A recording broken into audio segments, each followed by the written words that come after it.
Iran की तरफ से दी जा रही हमले की धमकियों के बीच सीरिया में मौजूद अमेरिकी सैन्य ठिकाने पर अटैक का दावा किया जा रहा है। ये जानकारी ईरानी मीडिया की तरफ से दी गई है। मेहर न्यूज एजेंसी की एक रिपोर्ट के मुताबिक सीरिया में मौजूद एक अमेरिकी सैन्य अड्डे पर मोर्टार से हमला किया गया है। यह हमला सोमवार को सीरिया के हसाका प्रांत में अमेरिकी मिलिट्री बेस को निशाना बनाकर किया गया था।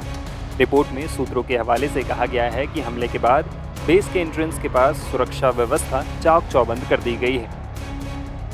हालांकि अब तक ईरान की तरफ से हमले की जिम्मेदारी नहीं ली गई है, लेकिन ईरान ने चेतावनी दी थी कि अगर अमेरिका जंग में कूदता है तो वो मध्य पूर्व में मौजूद उसके सैन्य अड्डों को निशाना बनाएगा। ऐसे में माना जा रहा है कि इस हमले के पीछे ईरान का हाथ हो सकता है। बता दें कि रविवार को अमेरिका ने ईरान के नतांज, इस्फहान और फोर्डो न्यूक्लियर बेस पर B-2 बॉम्बर से हमला किया था। अमेरिकी राष्ट्रपति डोनाल्ड ट्रंप के मुताबिक ईरान के न्यूक्लियर साइट्स पर यह हमला किया गया था। उन्होंने दावा किया था कि इस हमले में न्यूक्लियर ठिकानों को तबाह कर दिया गया है। हालांकि ईरान की परमाणु ऊर्जा संस्था ने कहा है कि अमेरिका के मिसाइल हमलों के बाद भी फोर्डो, नतांज और इस्फहान में कोई रेडिएशन लीक नहीं हुआ है। अमेरिकी हमले के बाद यूनाइटेड नेशंस की एक बैठक में ईरान के राजदूत आमिर सैयद इरावानी ने दावा किया था कि ईरान अमेरिका को मुंहतोड़ जवाब जरूर देगा। ऐसे में सीरिया में मिलिट्री बेस पर हुए हमले को इससे जोड़कर देखा जा रहा है। बता दें कि ईरान से सबसे करीब अमेरिकी बेस इराक का है, लेकिन सीरिया की भी दूरी ज़्यादा नहीं है। ईरान से हसाका प्रांत करीब 1100 किलोमीटर दूर है। अब इस हमले में कितना नुकसान हुआ है, इस बारे में कोई जानकारी सामने नहीं आई है। आइए अब ईरान और अमेरिका के बीच बढ़ते तनाव पर एक्सपर्ट की राय भी जान लेते हैं। ये एक ऐसा सवाल है जिससे पूरे विश्व में उथल पुथल होने का खतरा है। इसमें कोई शक नहीं कि ईरान का जो न्यूक्लियर प्रोग्राम था,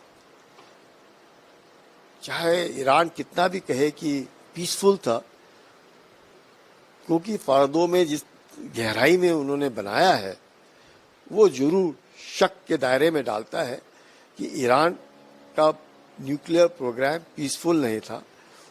वो वेपनाइजेशन की ओर धीरे धीरे बढ़ रहे थे।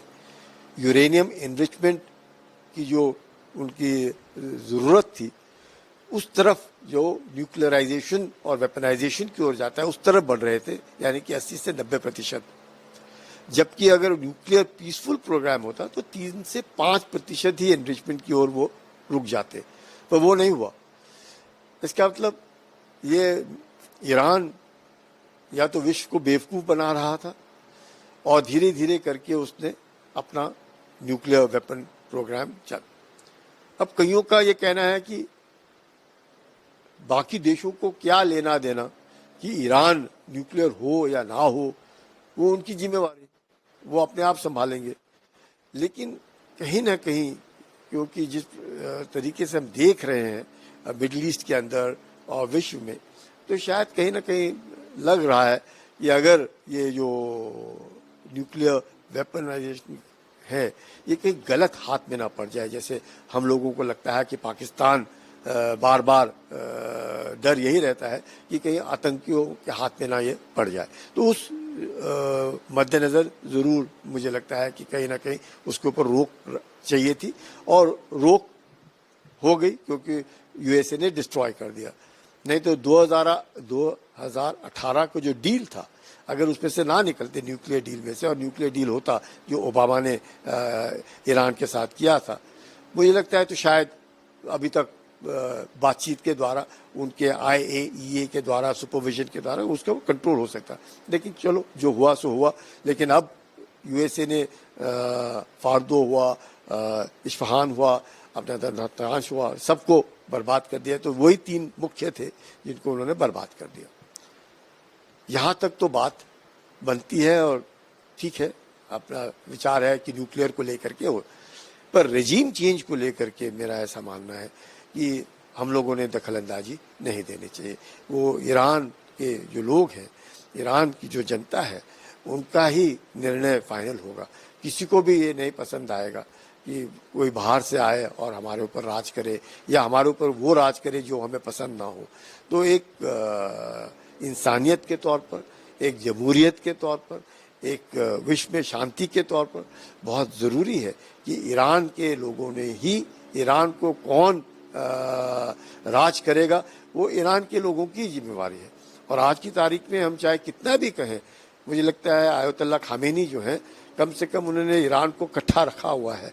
नहीं तो इतना होने के बाद कोई भी देश टूट सकता था और टूटा नहीं है। इसका मतलब आयतुल्लाह खामेनी और उनकी जो टीम है उन्होंने देश को इकट्ठा रखा है। और अगर ऐसी बात है, चाहे मे बी एडवर्सिटी के कारण इकट्ठे हैं, जैसे भी है, तो ईरान के लोगों ने ही सोचना चाहिए, उनको ही वो क्या जिम्मेवारी है, उन्हीं की जिम्मेवारी है कि राज उनको कौन करेगा। बाहर से कोई दखलंदाजी नहीं देनी चाहिए। इजराइल के साथ हमारे जो रक्षा संबंध है वो काफी स्ट्रांग है। अगर इजराइल और इराक के बीच में लड़ाई लगातार जारी रहती है तो क्या भारतीय सेना को दिक्कत हो सकती है?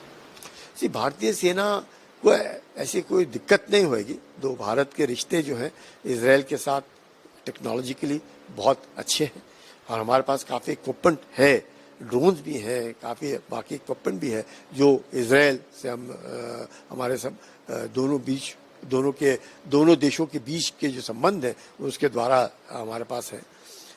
हमारे संबंध ईरान के साथ भी बहुत अच्छे हैं, पारंपरिक संबंध हैं, बहुत पुराने संबंध हैं।